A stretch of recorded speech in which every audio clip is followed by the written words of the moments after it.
From inside the McEwen School of Communications, welcome inside this episode of 101 Sports. I'm Javik Blake alongside Grace, and on today's episode, we'll be breaking down the NBA trade deadline, NFL Pro Days, and March Madness. It all starts right now.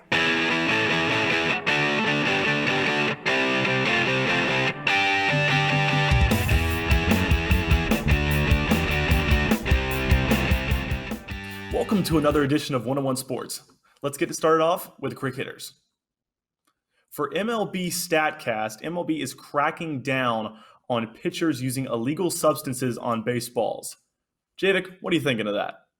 Well, this all started last year when Trevor Bauer basically said he was doctoring the baseball and it made his spin rate and his fastball go through the roof. And for those that don't know, spin rate is on a pitch in baseball. It's the amount of revolutions the pitch does as it goes towards home plate. So obviously the higher the spin rate, the better the pitch in most cases. There are some instances where it's not, but especially on a fastball, the better the spin rate, the better the pitch is. And you have players like Trevor Bauer who have really seen their spin rate skyrocket through the roof these past couple of years. And Major League Baseball is trying to figure out whether it's pine tar, sunscreen, or really a foreign substance that's not allowed in the game. But the main thing here comes that Major League Baseball's problem is the baseball itself, not pitchers doctoring it because they're doctoring it out of a need to.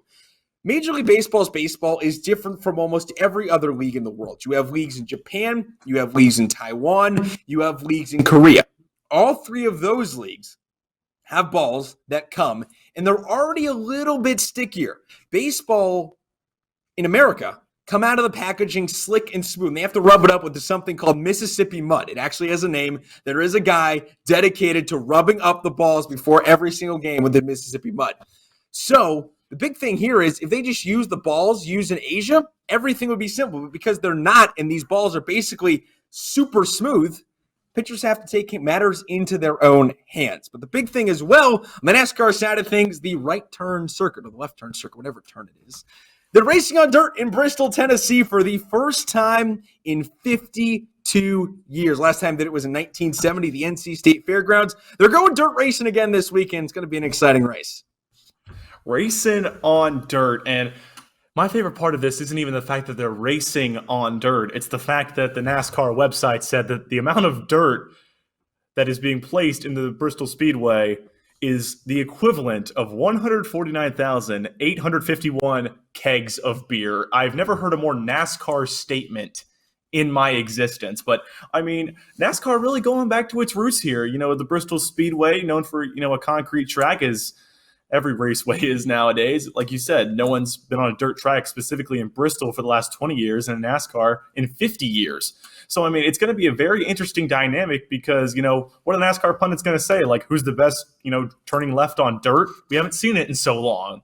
So, I mean, NASCAR on dirt. Never thought I'd see the day again, but here we are. It's a big week for motorsports in general. F1 starts on Sunday, the glitz and glam of motorsports, as well as NASCAR racing on dirt. But we head over to the capital of our nation in Washington, D.C. The Washington football team name is being kept as the Washington football team for the 2021 season. Currently, it is up in the air on whether or not they're going to even rebrand. And Dan Snyder, to add on top of this, has bought out every single minority owner. The football team continues to be, well, like the only franchise Washington knows, in absolute shambles. Here, let me just fix my tab real quick. I'm talking about Daniel Snyder here. But first of all, I mean, the Washington football team. There was a lot of scrutiny coming in this season about the name. You know what they should do is they should change their name to the Washington NFC East Divisional Playoff Football Team or the Washington Playoff Team. Because, again, they're going to win the NFC East again this year. Look at all those additions. But, I mean, that's like, if you call them the NFC East champions, that's like touting like an AFC West title in like 2011. It means nothing. Like, congrats, you finished 7-9. Congratulations. That 2008, 2011 Denver Broncos team won a playoff game thanks to Tim Tebow. But Tim Tebow's right arm of God throwing a touchdown pass. But there has been a lot of submission. There has been a lot of submissions, and over 15,000 submissions, and submissions will be taken up until April 5th. I mean, like you said, 15,000 submissions. It seems to be the, front runner right now is Red Wolves. They want to try and keep something, that's a Native American heritage or something, American heritage themed. So we've seen a lot of Red Tails, Red Wolves, and Washington Warriors that are really taking the forefront right now. And personally, right now I got to stick with the football team. You've had one season with it, and you've won the NFC East and won a playoff game and have a generational talent at defensive end. So I stick with the football team right now, because if it ain't broke, don't fix it. Well, it is the most successful team name in franchise history. This has been the Quick Hitters. When we come back, we're recapping a wild day at the NBA trade deadline. Our analysts will break all things down. This is 101 Sports. It was a big day around the NBA as the NBA trade deadline passed at 3 p.m. Eastern, with a lot of teams making moves and some players on their way to new locations. To break it all down, I'm here alongside Jack Nuttall and Will Carroll. First of all, how you guys doing tonight? I'm doing well. How are you doing? Doing well. Thank you. Well, first of all, some big names moved around the NBA here at the trade deadline. And Jack, some big names moved around, but you have chosen Victor Oladipo going to the Heat. What do you see out of Victor Oladipo? I mean, for me, it's just the perfect fit, honestly, I think.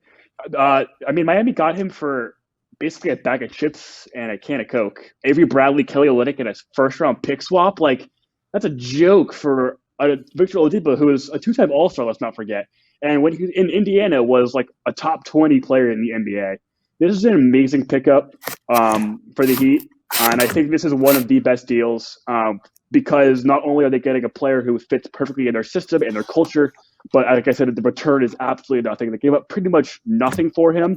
So for me, Victor Oladipo he might not be the biggest name this year or have the biggest impact, but he fits right into that Miami Heat culture, and I think it's the perfect fit for them. You don't think that crowds their backcourt a little more, with Tyler Hero, Duncan Robinson, Jimmy Butler, Kendrick Nunn? You don't think that crowds the backcourt at all? No, it just provides more competition for them. I think they would enjoy going up against each other in practice every day. I know the Heat will figure it out. I mean, Jimmy Butler's not really considered a guard anymore. You can kind of consider him a forward. But, I mean, they also have a lot of guards, and they can mix and match who they want. If they want defense, you got guys. If you want shooting, you have guys. I really think that Victor Oladipo allows them to go small or allows them to go big too. So there are a lot of options that Miami could do with Victor Oladipo now. Definitely should be an interesting move with Victor Oladipo headed to South Beach. And Will, on your end, what do you think is the biggest name to make a move? And based on what you've said, I've got a pretty good idea where you're going. It's got to be Vucevic. Nikola Vucevic is a budget Joel Embiid and Nikola Jokic, and I think he was by far the best big man on the market. I mean, he's averaging 25, 12, and 4 a game, 48% from the field, 40.5 from 3. What else do you want on a 5? He can rebound, he can score. He's a pretty good playmaker for a big man, and they really didn't get him for that much. They traded Wendell Carter and Otto Porter, who are good pieces, and 2 firsts, but I don't think the firsts will really amount to much. I think they'll be outside of the lottery. I don't think they'll be very valuable.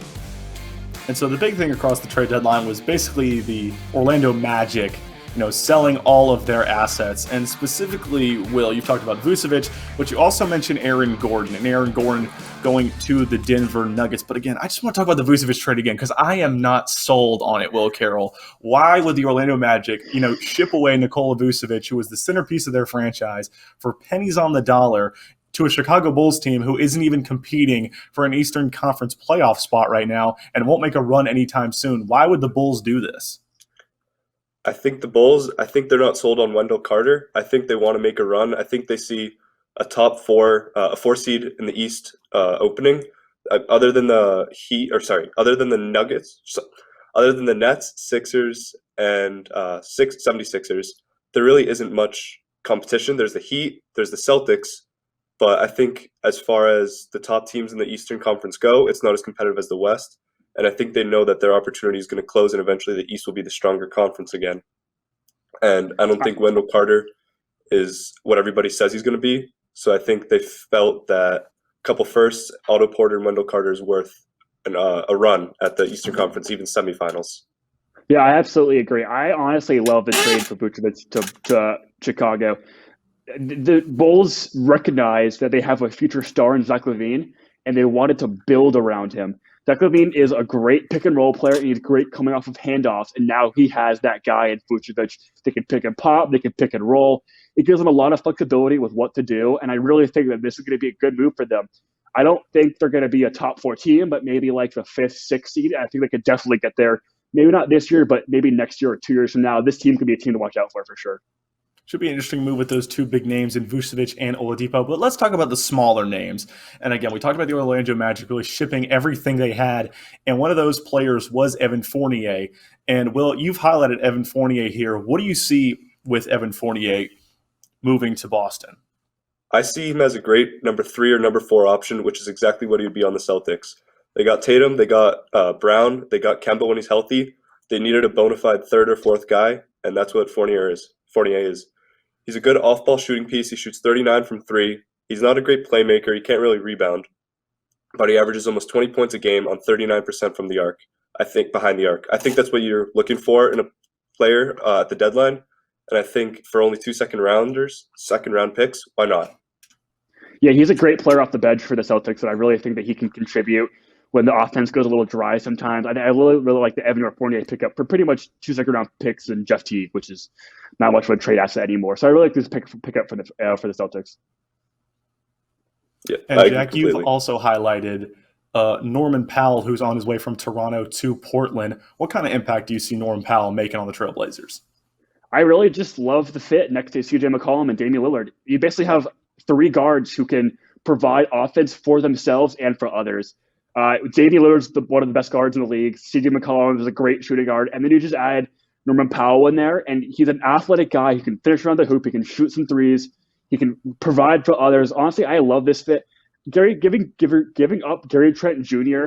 is tough, but Norman Powell is just that, but better. And then Rodney Hood is injured and can be hot and cold. So I love this pickup for Portland. I think this makes them better, makes them more athletic, and I think they definitely took a step forward with this trade pickup for sure. Building off what Jack said, Norman Powell is the 3rd most efficient shooter from 3 this season. So if you can get a player like him for a pretty low value, other than Gary Trent, I think you got to make the move. It makes the team better, and he has another year after this one on his contract, so why not?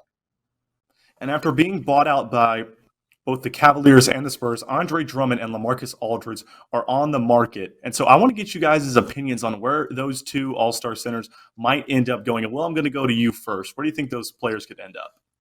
I'd honestly be shocked if Andre Drummond doesn't go to the Lakers, and I think Lamarcus Aldridge will go to the Heat. I'm not as confident in that, but Drummond is definitely going to the Lakers, in my opinion.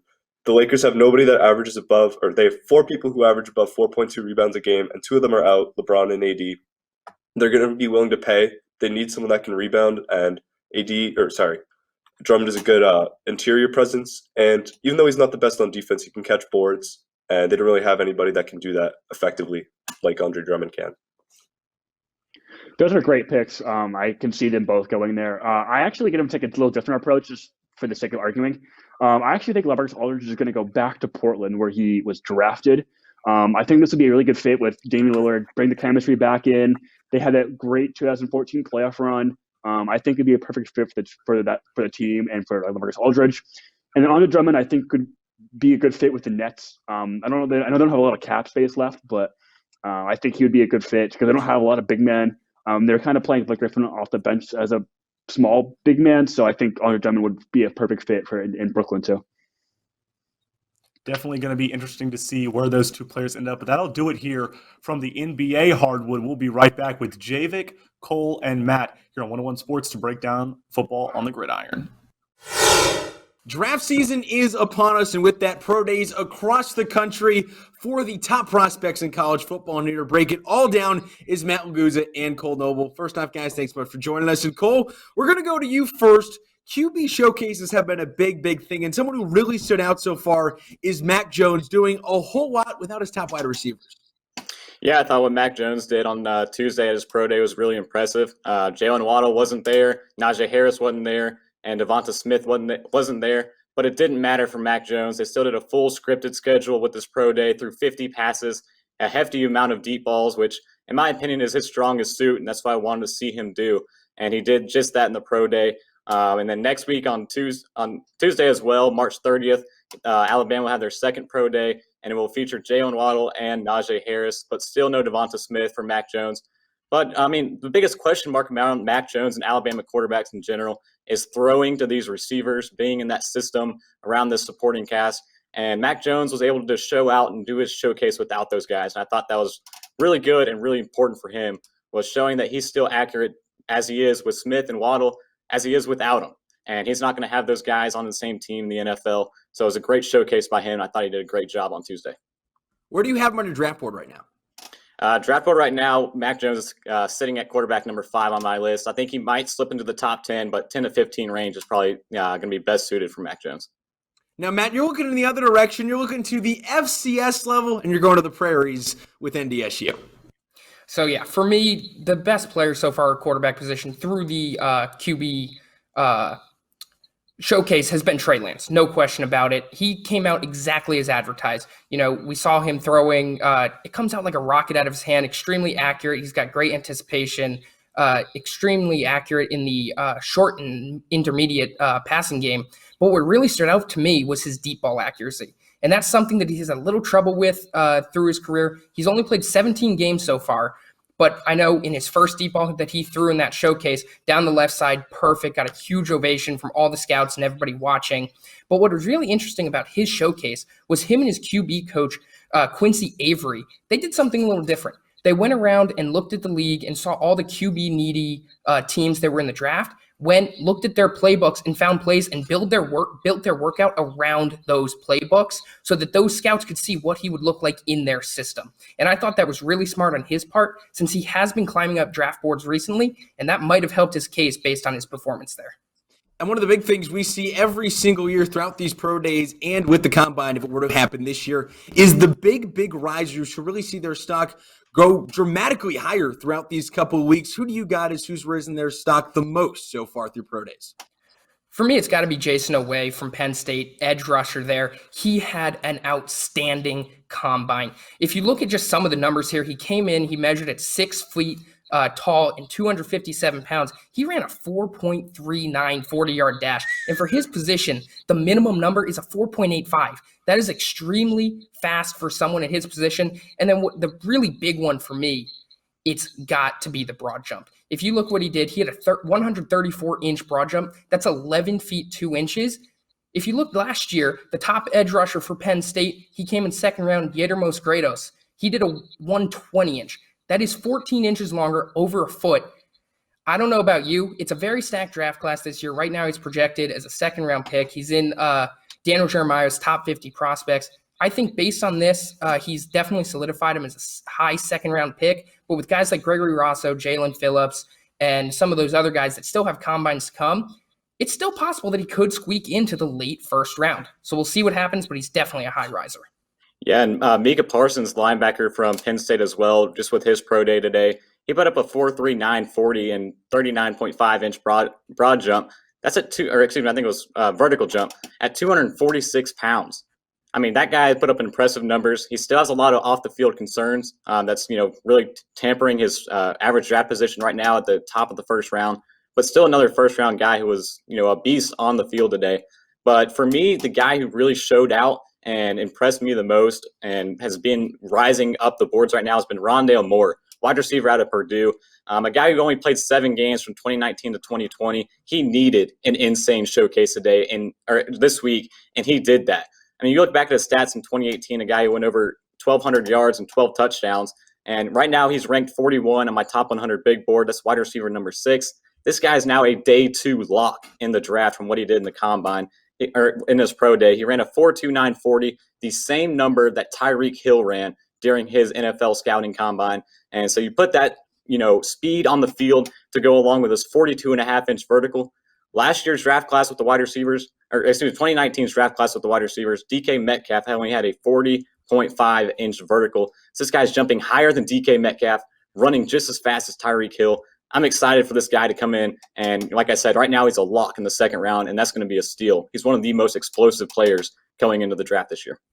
We talk about risers. We talk about guys that have fallen. And Cole, who you're looking at is someone who has had what can only be described as a train wreck of a pro day in Paris Ford out of Pitt. What's the latest you got on him? Yeah, from what I've heard and what's been going around the league right now, NFL scouts told Lance Zierlein of NFL Network that this guy's pretty much, in quote, not draftable off of what he did in his pro day. And this is a guy, when I studied his tape, I thought he was fairly good. This is a guy who, went around the field, was flying around the backfield as a safety, and I thought that he would come into the league and be a great, strong safety for, a team that needs that deep guy.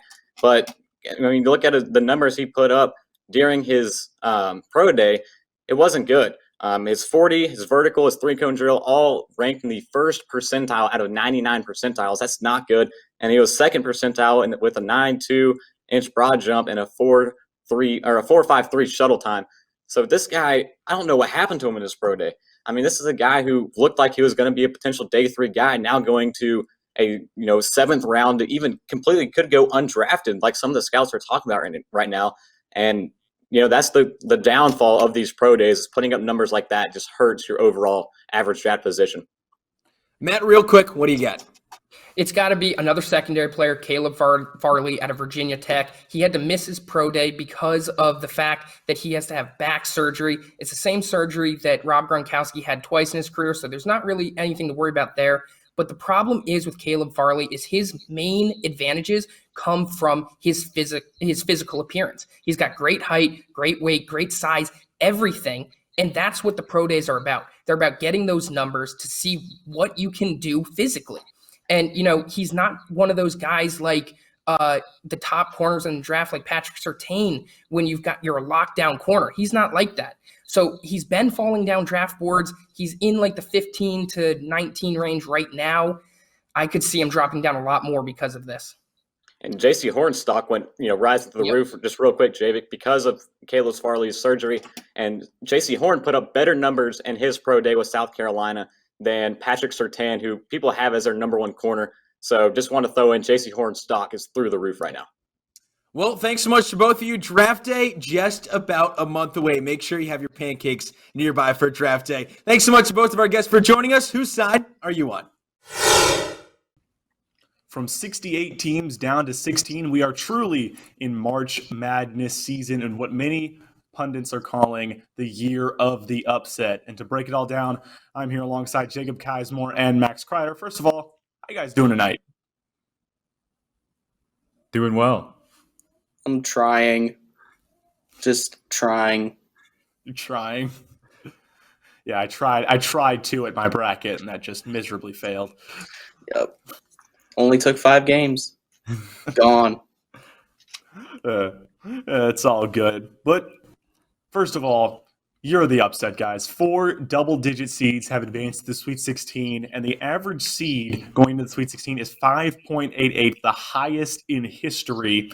And of those 4 teams, which of those has been the most impressive to you? Jacob, I'm going to go to you. Yeah, for me, I think the story of the first week of the tournament has to be Oral Roberts becoming only the second 15 seed to ever make it into the second week of the tournament. And if you're going to talk about Oral Roberts, you have to talk about Max Abmas. He's the nation's leading scorer, but not only that, he's played all 85 minutes for Oral Roberts in this tournament. He scored an impressive 29 points against Ohio State in their big upset win there, and then 26 against Florida. But then you also have to factor in Kevin O'Banner, who scored 30 and 28 in those games. They're one of the best 1-2 scoring tandems left in this tournament, and it was really impressive for them not only to beat Ohio State, but then back it up by beating a quality Florida team as well. As for me, I'm gonna go with Syracuse, a college that I applied to, but it's just too cold for me. First round, they obliterated San Diego State. They were an 11 seed. San Diego State was a 6 seed, 78-62. On the back of that father-son connection, they got Buddy Boeheim, son of Jim. They're just doing their thing. 30 points against San Diego State, a team that, at least in a couple of their most iconic games, they're known for not letting up a lot of points, but they very much didn't do that. They didn't maintain their reputation against Syracuse. And then against West Virginia, they jump out to that early lead. They nearly blow it, keyword being nearly. 75-72 your final. 25 points for Buddy Boeheim. Again, he shows up in this game. And Syracuse, a team that I didn't think would get past around a 32. They did just that. We've seen that year after year, specifically with Syracuse when they, in 2016, went to the Final Four as a 10 seed. Teams in the tournament just can't seem to figure out Jim Boeheim's 2-3 zone defense. But moving on, we've gone from the highest to the high, and now we're going to go to the lowest of the low. Which team, in you guys' opinion, has been the most disappointing so far? Jacob, go for it. Yeah, for me, I'm gonna take two teams that I think were really disappointing for me, and I'm gonna start with Illinois, who was the 1 seed in the Midwest region. Came into the tournament red hot. They had won their last 7 games prior to the NCAA tournament, winning the Big Ten tournament in impressive fashion. Coming into the tournament, they had wins over Iowa, Ohio State, Michigan, and Wisconsin in those 7-game win streak prior to the tournament. And they just absolutely laid an egg against Loyola Chicago, only scored 58 points in that game. That was a season low for them. Ayu Dosunmu, only 9 points. They looked so flat from tip, never were really in the game. Just disappointing for a team that was so good throughout the regular season, especially late. But then I also have to say Texas, huge disappointment again. Won the Big 12 tournament. And, Shaka Smart still has not won an NCAA tournament game at Texas. It is crazy. They turned the ball over 23 times against Abilene Christian, could not defeat a 14 seed that only scored 53 points in the game. It's just a huge missed opportunity for the Longhorns. As for me, I hinted at it earlier, but Ohio State so far is my biggest disappointment because they had made it to the Big Ten championship game and were this close to getting it done. And then they follow that up by losing to a school named Oral Roberts, which I had to look up what exactly that meant. It is named after a televangelist. So that's how you know Ohio State really did not have things going. They overlooked Oral Roberts in every way, shape, and form. They thought they could get cute a whole lot of times, and especially if you're a fan, that's just unacceptable. As for my other disappointing team, this is another team that I had going to the Final Four, Kansas. You see Kansas, and even as an outsider, you probably know that they are still under the coaching of Bill Self, one of the best in recent times. They do barely scrape by Eastern Washington, but that's already pretty bad in and of itself. And then they go against USC, headlined by Isaiah and Evan Mobley, or as I'm going to call them until the day I die, Super Mobley brothers. They lose to them. Absolutely silence. Just barely eclipse 50. Again, that's just getting your soul sucked out in the round of 32. That's just one of the most brutal ways to lose. In Kansas, a team that I thought personally would make a couple surprises, had a -1. I mean, in talking about USC, for our last question, I threw you guys a little bit of a curveball here, and it's going to be which one has been more impressive? How bad the Big Ten has been so far, or how good the Pac-12 has been so far? And Jacob, I'm going to go to you. I mean, just the Big Ten. What happened? Gray, I gotta tell you, it's honestly impressive how bad the Big Ten disappointed us in this tournament.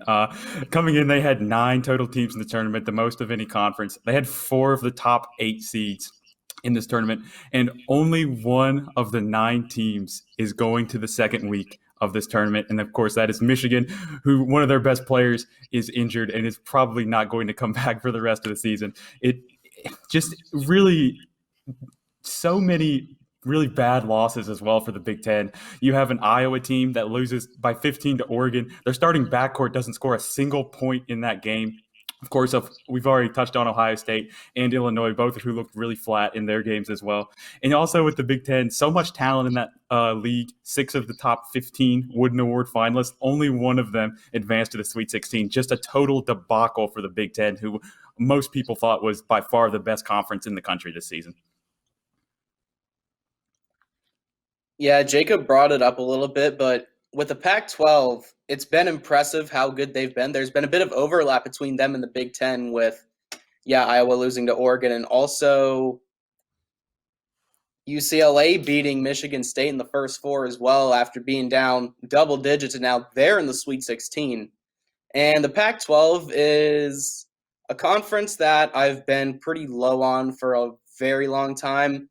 mainly because I always picked Arizona back when they were good and they always disappointed. But then Arizona got caught up in that entire recruiting scandal thing that was, to put it mildly, just a little bit awkward. But then at the end of the day, the Pac-12 didn't look as good, and now they got a whole lot of representatives in there. I said UCLA earlier. Oregon State's riding a wave of momentum. They beat Oklahoma State, the team that's headlined by the Cade Cunningham, and now they're in the Sweet 16 after getting the Pac-12 championship.